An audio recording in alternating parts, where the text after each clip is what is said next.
Before we get started today, please forgive my stupidity, but I completely forgot to record my audio alongside Cosmo's. So, please, with that out of the way, here is Cosmo talking to himself like a crazy person. Topics will be in the description.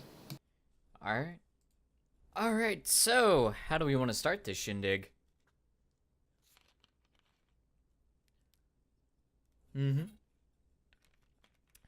Well, hello to podcast listeners. My name is Cosmo, normally known as Cosmic Afro on YouTube, Twitter, and other forms of social media. How are you today?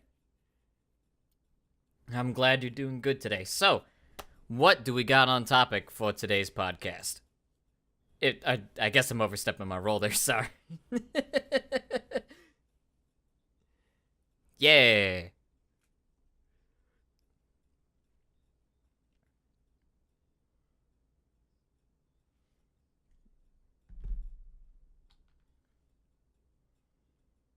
Alright.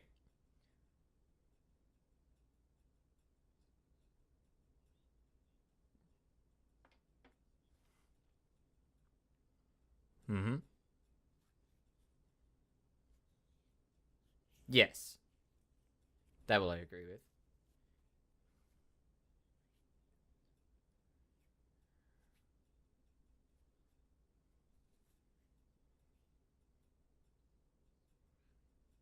It can, yeah.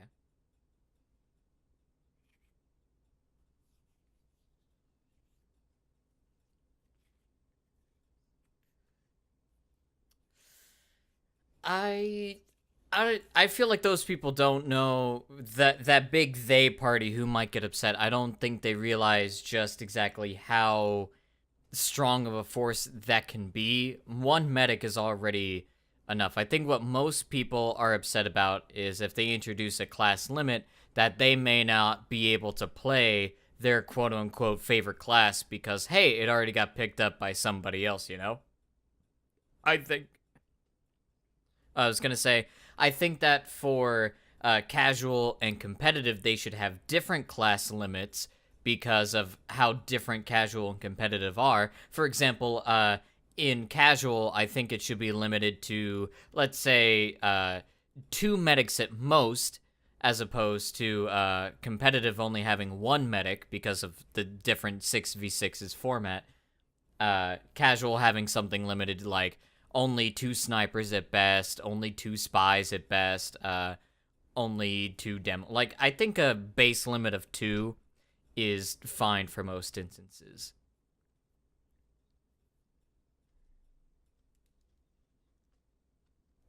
Mm-hmm.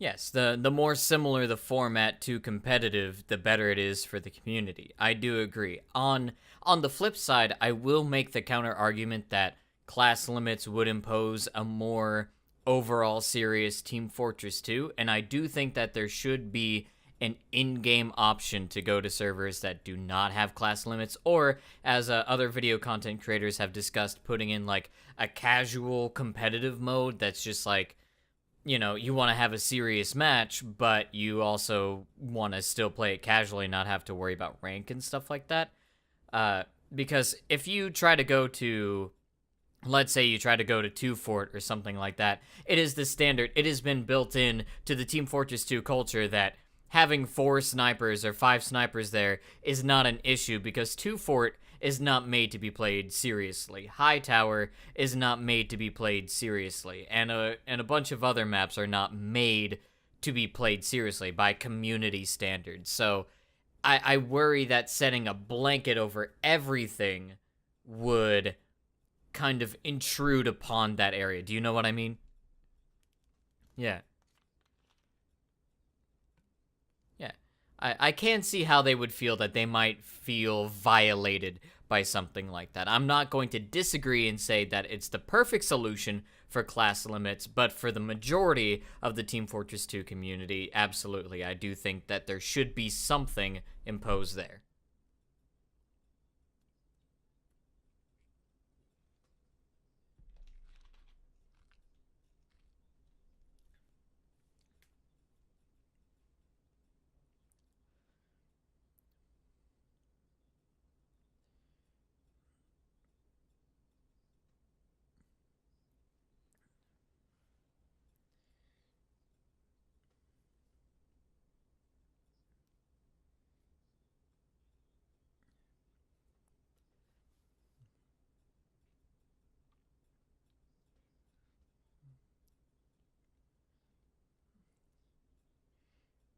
No, I understand. It also surprises me to hear that he would say something like that, considering the fact that they introduced the sandwich that can heal the enemy team. They introduced the high five taunts and the other action taunts that you can do with the other team. It's one of the things that makes this game unique. Like, you can't go to Overwatch, you can't go to Fortnite and do emotes that not only are recognized by the enemy team, but can also be participated by with the enemy team. That's just something that you simply cannot do. So it's confusing to me that he would say something like that, but I guess I see his point for the mentality part. Yeah.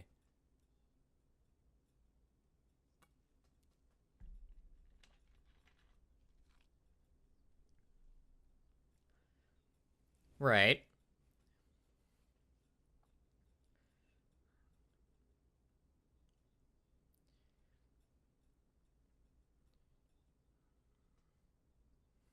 Understandable, yeah.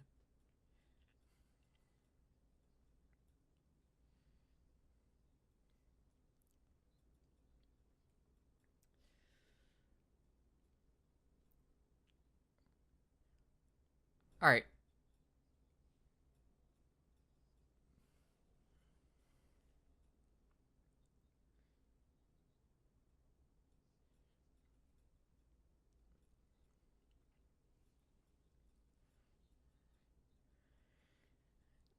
All right, the first thing that has to be dealt with when it comes to a pyro is just understanding the game sense of Team Fortress 2. That's the entirety of Pyro's ability. He is made to be an ambush class, and if you get in close enough range to die to a pyro, you deserve to die to that pyro, because that's the only thing that he can do. Yeah, he could shoot a flare across the map, and yeah, now he's got the jetpack, but the flare has a really small hitbox and it's a slow projectile, and the jetpack, you would have to be completely deaf to not hear him blasting across the map, so there's nothing anything about that.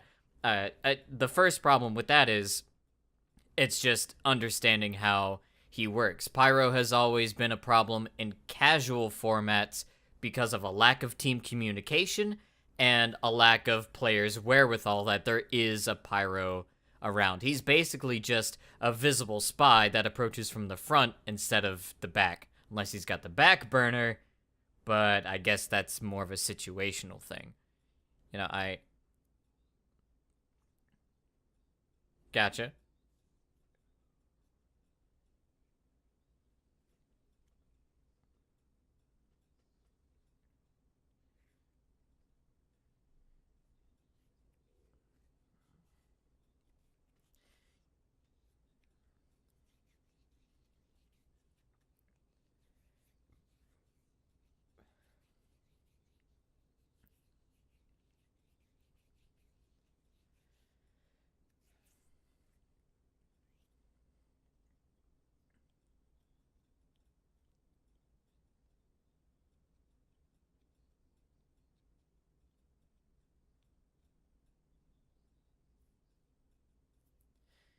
Yeah, I feel like that's one of the main reasons that a lot of casual players do not like the Flog. And I want to make something clear about the Phlogiston. The Phlogiston is only a problem in casual settings because it will never be used in competitive. Not because it gives the crits, but because it's not competitively viable. That no air blast makes it almost unusable in like 90% of situations. You might be able to get something across in a competitive field with Flog, but that's going to work once, and once they know that you're there, you're pretty much dead. Like that's the only thing with I guess like similar to the back burner, you know, if you can get in close enough, get the criticals and stuff like that, but that's not going to happen in a real competitive setting. So as much as people might hate me to say it, like the Flog and to an extent the back burner, there are a couple of maps that I do think that it doesn't play fair on, but they're both pretty balanced in that respect.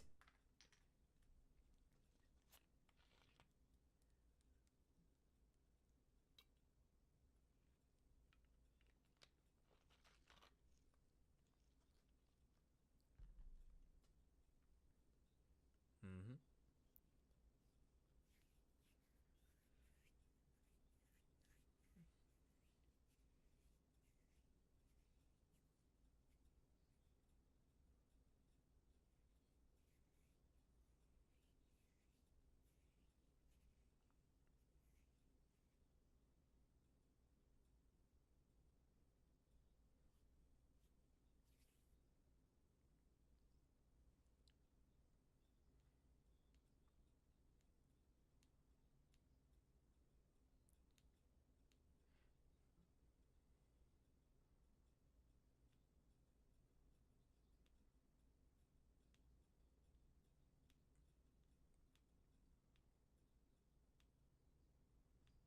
Yeah, it's more so that in casual, a lot of people feed the Flog Pyro without even realizing. You know, you get hit with the Scorch Shot, you get hit with the Detonator, you get hit with that one little flame, and suddenly his bar is almost all the way up there. In competitive settings, that's not going to happen, or nearly to the frequency that it can happen in casual. So there, to me, there's no pyro OP problem. I think it's more so there's a game awareness problem, especially for newer players. And once you learn how to run backwards or away from a pyro, or how to not shoot your rockets if you're a soldier and bring out a shotgun, or rocket jump away, or hit the walls, or something, it's not difficult, but a lot of people just aren't willing to learn to work around that, I suppose. Yeah.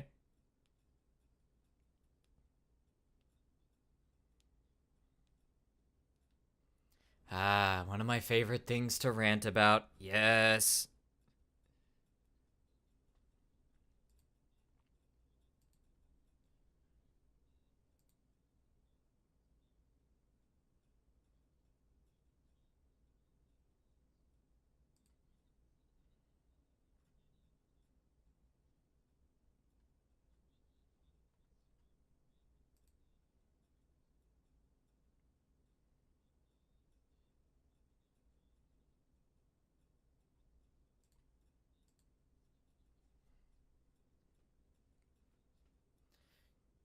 Yeah, not for what it needs to be.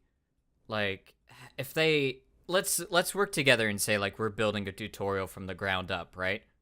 All right, so immediately we need a tutorial based map that each of the 9 classes can traverse a little bit differently. There needs to be like you have you ever played Jump Beef?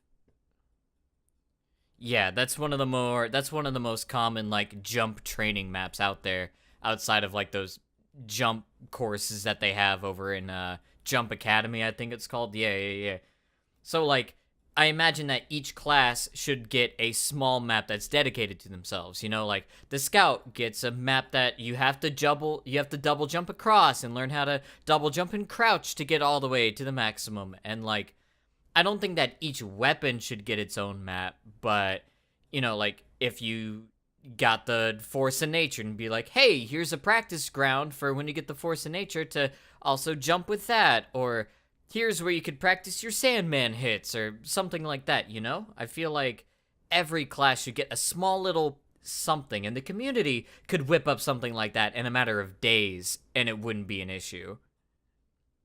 Yeah. Mm-hmm.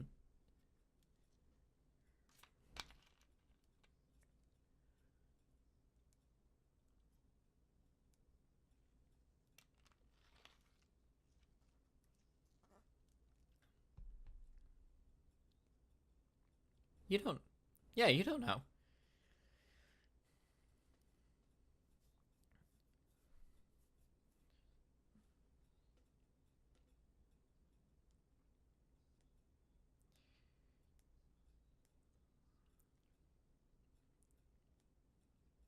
Oh no, I don't think it. If they held a make us a tutorial contest, we'll add the best choice into the game, and we'll give you like a 500 keys. Like that's a ridiculous amount, obviously, but like 500 keys right there. Jesus Christ, I wish I could get 500 keys for that. But even still, like that that right there, that would fix the tutorial problem. The community has already made hundreds of tutorials on this stuff. It could be added in moments. It'd be fine. But I almost feel like it's too late at this point. The game is 11 years old. It still doesn't have a functioning tutorial. It's like what excuse is there? There's there's not one.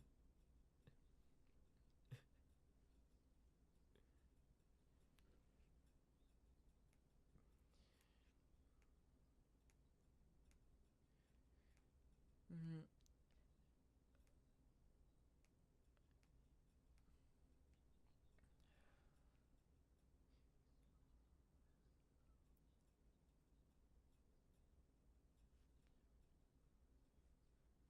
Oh, absolutely.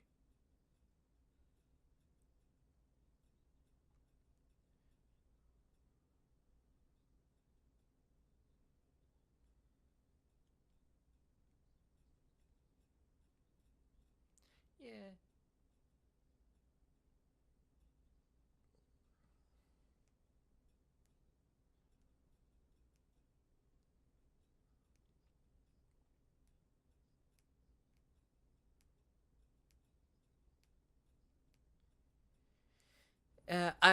To a point, I do agree. I personally had a lot of fun with the Duck Hunt update. I loved getting duck streaks and stuff like that. I wish there was a server command similar to Eternaween where I could activate bonus ducks for everybody or something like that. Because I had so much fun when that event was around. Because it was stupid, it was weird, but it was fun for everybody, you know.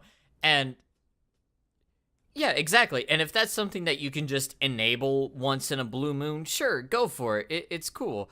But uh like I do agree that the map not being added with the update was a major blunder, and if that had been added with the update, I think a lot more people would have been more fine with the update. They would have been like, "Yeah, okay, we we got a crossing guard, we got a case, no new real weapons, and we got ducks, but we got a new map that was inspired by the short, and that map is really fun to play too."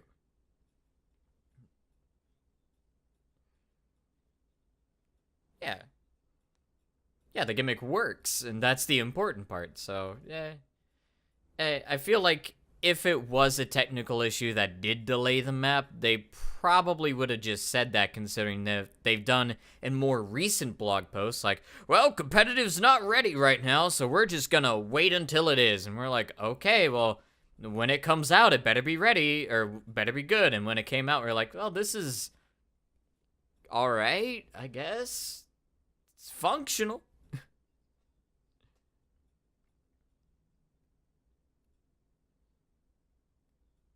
Mm hmm.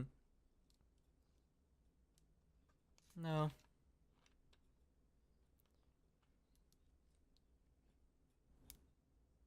Mm hmm.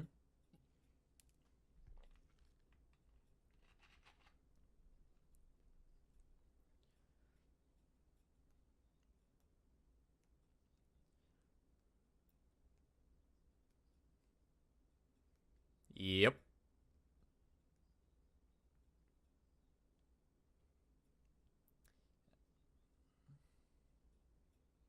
Bring it on.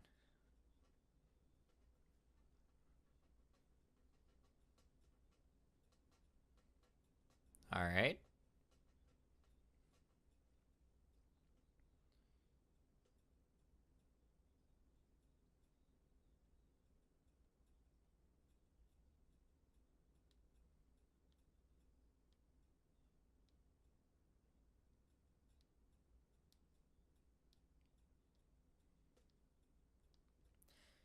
Hi.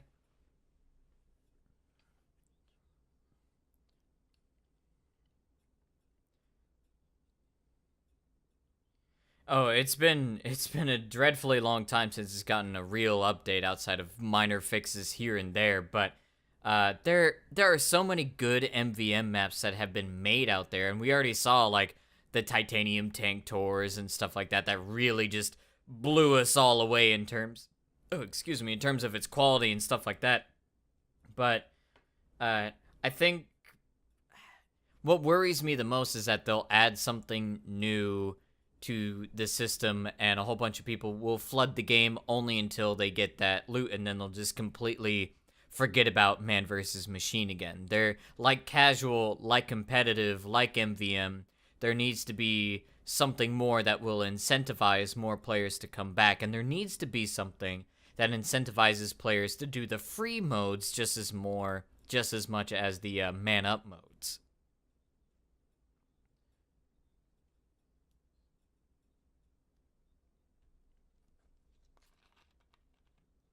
Mm-hmm.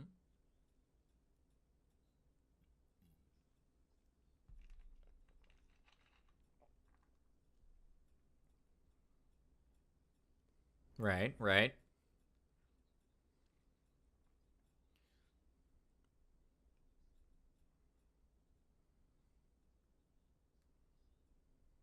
Ooh.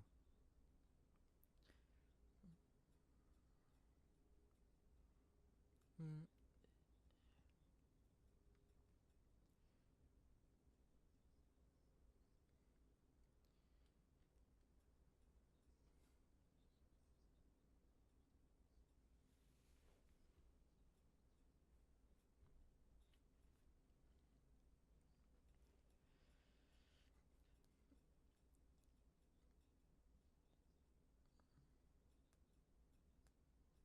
Yeah. That would indeed. Now, I actually haven't heard the idea of a season pass esque idea for allowing people to enter man up mode for a short period of time. I have two questions about that I want to run by you to see what you think on that. One would be, what exactly would you think would be the appropriate length of time for a pass into the man up mode?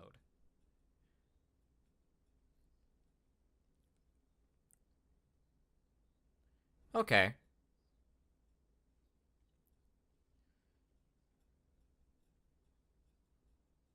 Yeah.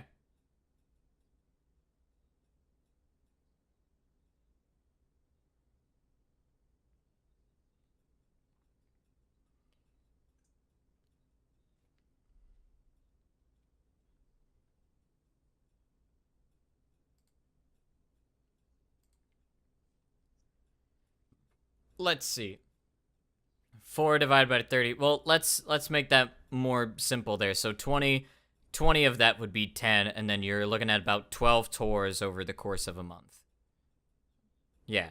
So, I mean, most people will do about 2 maps a night if they're doing stuff like that, because really, if everything is working the way that it should only take about 45 minutes or an hour or so to get through one thing. And most people, when gaming on average, is about 1 to 2 hours. You know, if you're looking at the professional Skyrim players who go for like 8 hours a day, like, I haven't seen the sunlight since last week. It's like, ah! No, not.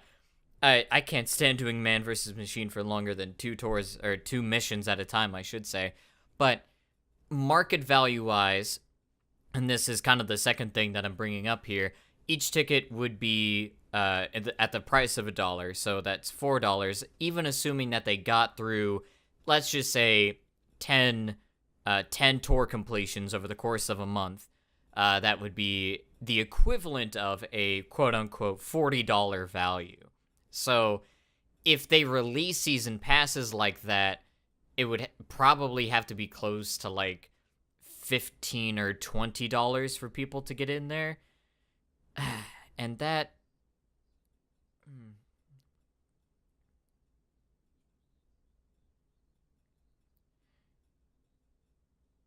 exactly, that's like a WoW subscription every month.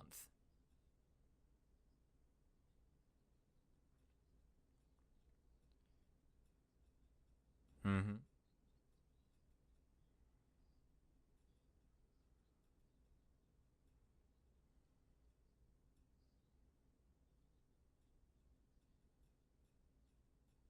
Yeah.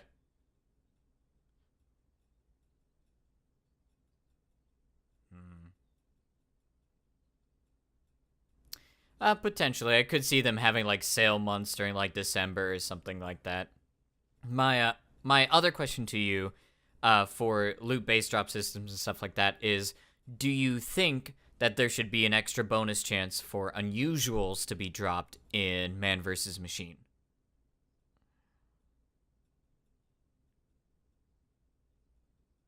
All right.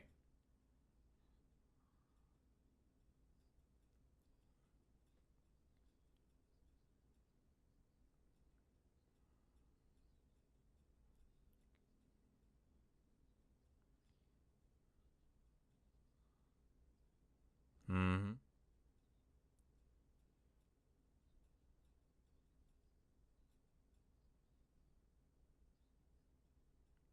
Yeah.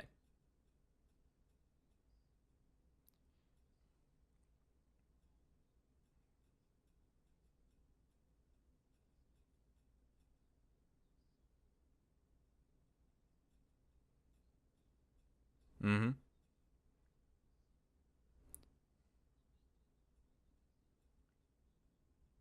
All right, because like the my justification on that has always been, how long does it take you to open a box? How long does it take you to unbox? You go to the store, you buy a key, you get the box, the whole thing. Yeah, exactly. It's nothing. How long does it take you to complete a tour of Man vs. Machine? The whole thing.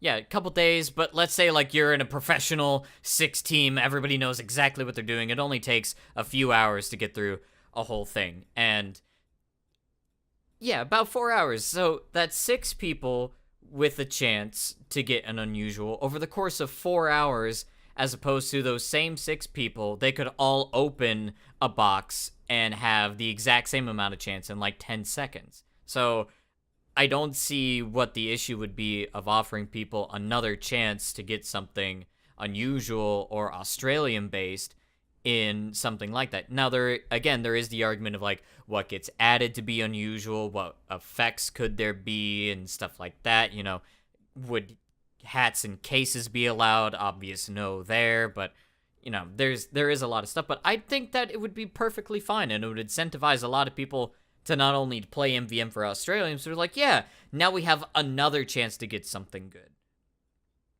Yeah.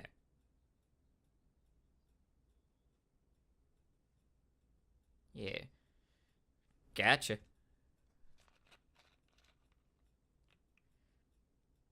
Hmm.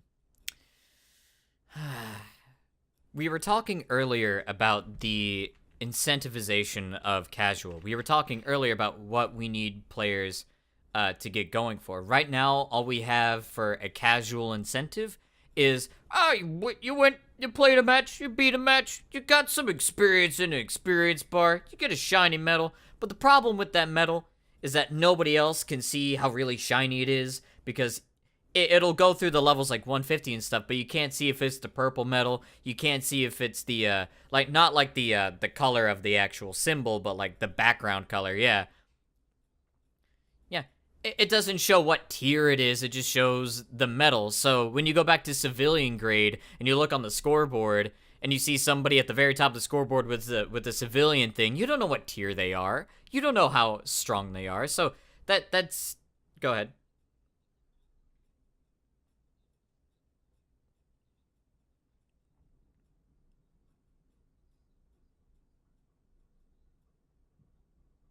Mm-hmm.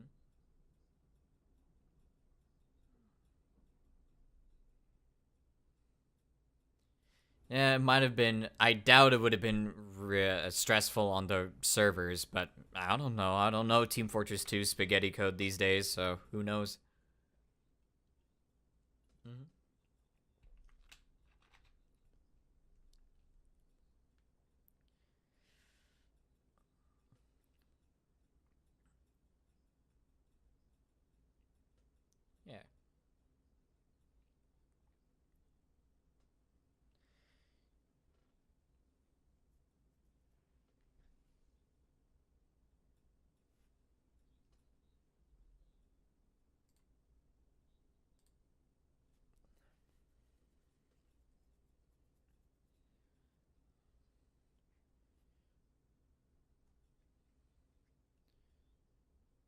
Mm, would it be an untradeable strange? Okay, good, good. Otherwise, I would have to wholesomely disagree with that. The strange market is already in trouble as is. Mm-hmm.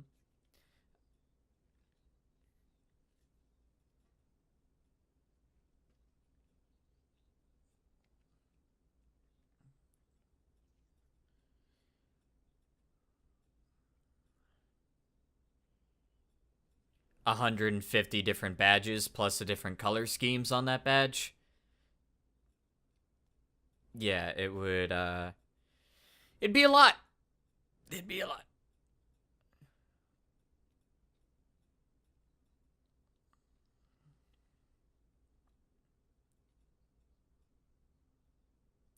Well, with the competitive badges, they only have the 13 ranks, and that is far easier to add than that is far easier to add than the casual badges by far. Even if they only added the casual badges for every 25 ranks that you got up, that would still be a slew of ranked badges that you could wear.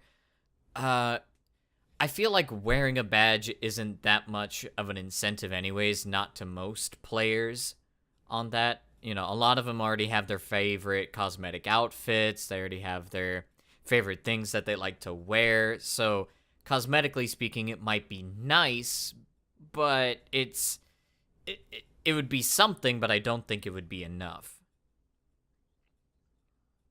Yeah, I'm not disagreeing with that. I'm just saying it wouldn't be enough. Uh, go ahead.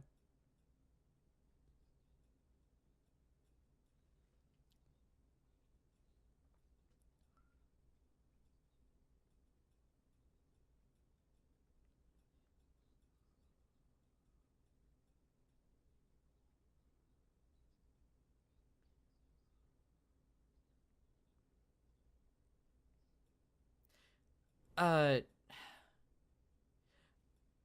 I'd like to simplify that idea. I'd say that every 25 levels that your color goes up, correct? Yeah, from there to 150. I think every time you cross that border, for example, even with the war paint and the cosmetic system, there's the civilian grade, the freelance grade, the mercenary grade, the commando, assassin, and then the elite.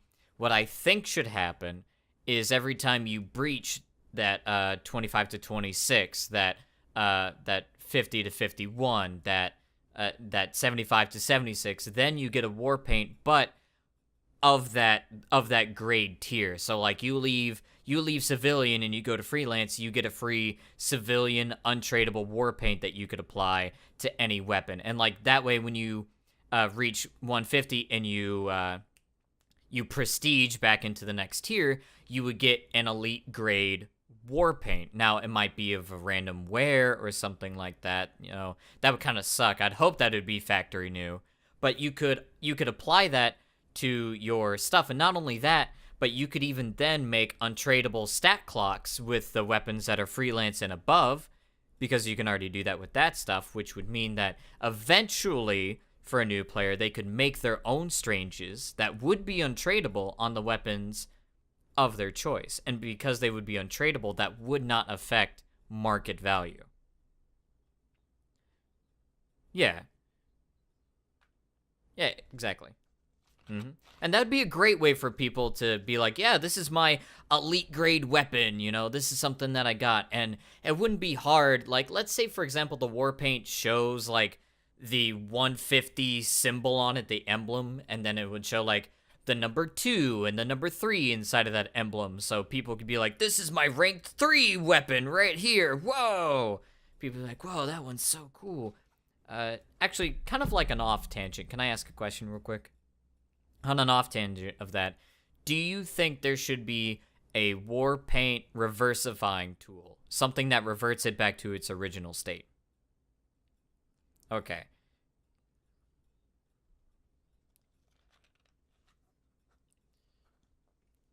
Mm-hmm.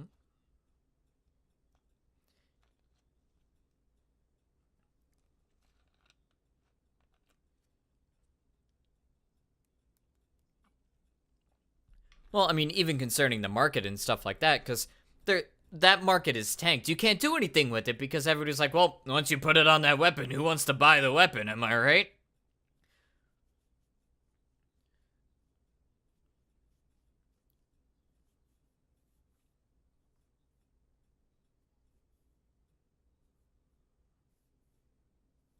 Yeah, and if people put like, if they put a kill streak on it, or if they put something special on it, the reversifier will say like, you're going to lose these parts if you reversify it. Are you sure? And then people are like, okay, well, I just want the war paint, so there you go. Cool. It's like it's such a non-issue that could be added, and maybe on their side it would create client problems. It might have to create like a new ID for something. I don't know how they made the system, but a reversifier would help out players a lot, and they'd make a lot of money for that. If they only offered it in the store and you bought a reversifier, come on, like let's say even if it was only 99 cents, within the first day, even if only 100 were bought, even if only 1,000 were bought, that's only in the first day, and you've reversified a whole bunch of stuff. There you go, easy money right off the top. I don't know. All right, so we were on a sorry, we were talking about incentivizing casual and competitive, weren't we? We got off on a pretty big tangent there.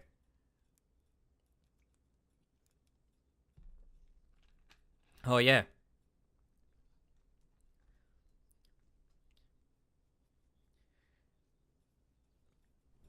Yes, the big thing that, and I guess that goes pretty well with like store purchases and stuff like that. The big thing that upsets me the most is, do you know how if you have a cosmetic on the store, you get a small portion of that money, correct? Okay, so do you know how that works with community items in a crate?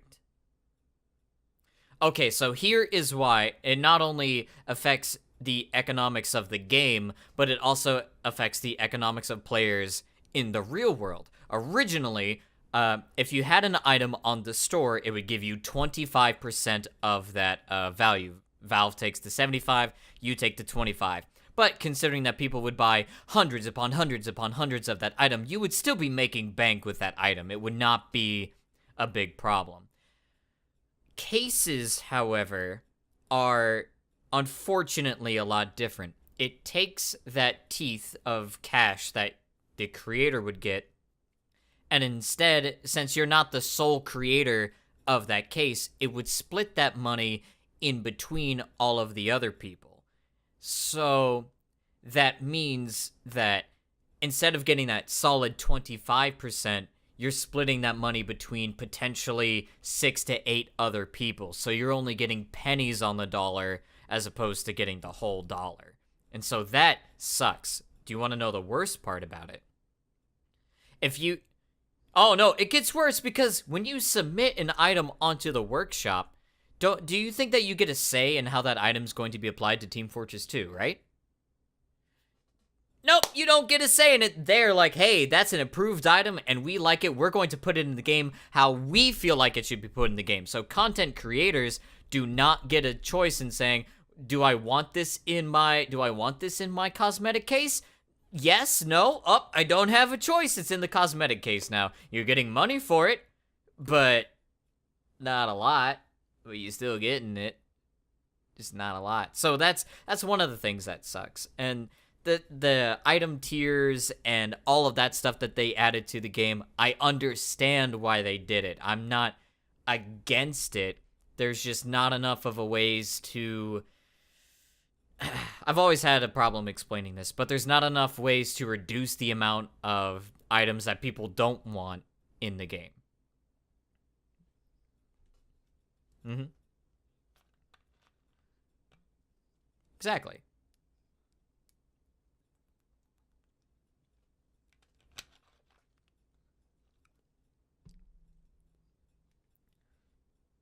Exactly. Well, no. You misunderstood something right there. Anytime somebody opens a case, the money is distributed equally amongst the people. It is not by the item that was pulled. Okay, yeah, that's a critical misunderstanding there. No matter what, if your item is in the case, you are getting some profit regardless of what item is pulled. But you do not get the choice of which creators are being put into the case, and you do not get a choice on whether or not your item gets put to the store or whether it gets put into a case. And we haven't had items put onto the store in a tremendous amount of time. Mm-hmm. All the way back then.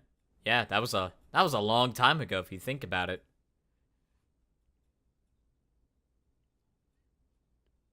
I believe 2015. So just over three and a half years ago. Yeah, yeah. No, we've been living it every day. Team Fortress 2. Yep. Yeah, yeah. Gotcha.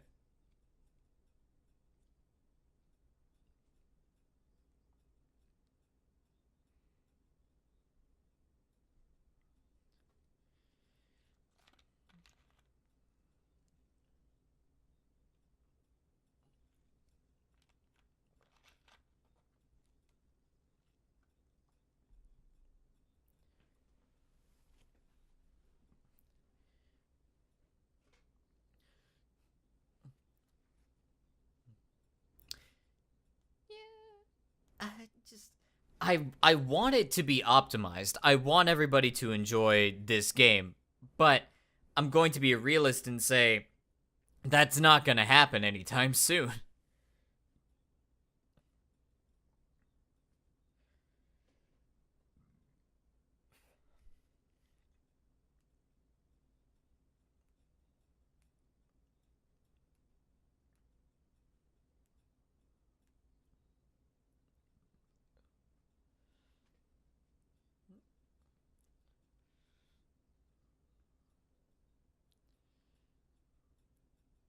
No, you don't have to. If your computer can't run it, then that's unfortunate. That's just how the game is structured to be CPU based instead of GPU based, which if they ever can fix that, the amount of players that could start playing this game would dramatically increase. Uh but like that's kind of the deal. The the source of the engine, pun partially intended, is uh, in order to optimize the game, they would have to basically restart the development of Team Fortress 2 and build it from the ground up. And there's no way you're going to do that with a team of basically 6 to 10 people, most of which are artists and like 2 coders. That's just not going to happen. No, it would take them far longer than 9 years because you have to remember they had a full development team for developing Team Fortress 2. The way that Valve is structured, it's never going to happen. This game is going to be stuck in Source. It's never going to be ported to Source 2 because they would just have to basically remake the game. They would have to remake all the items in there too from the community content creators, and they're not going to do that. You might as well just make Team Fortress 3 at that point and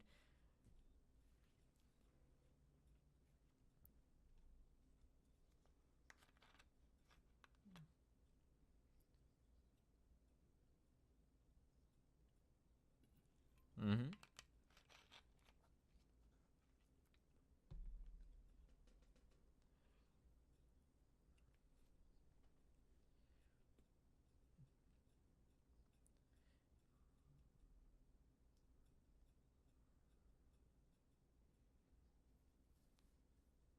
No, it's and that's just kind of the deal of it. It's like why would you get frame drops with a decent PC on a 2007 game? It's I agree with people in saying that it should not happen.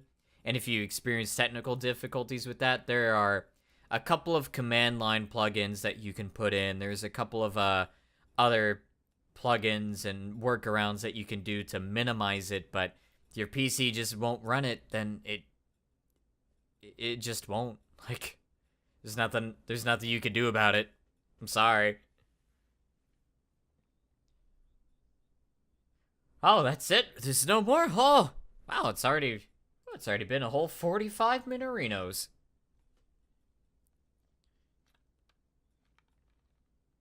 Aye aye. Of course, I had a lot of fun talking your ear off. Thanks for having me on the show. Mm-hmm. All right, y'all have a good day.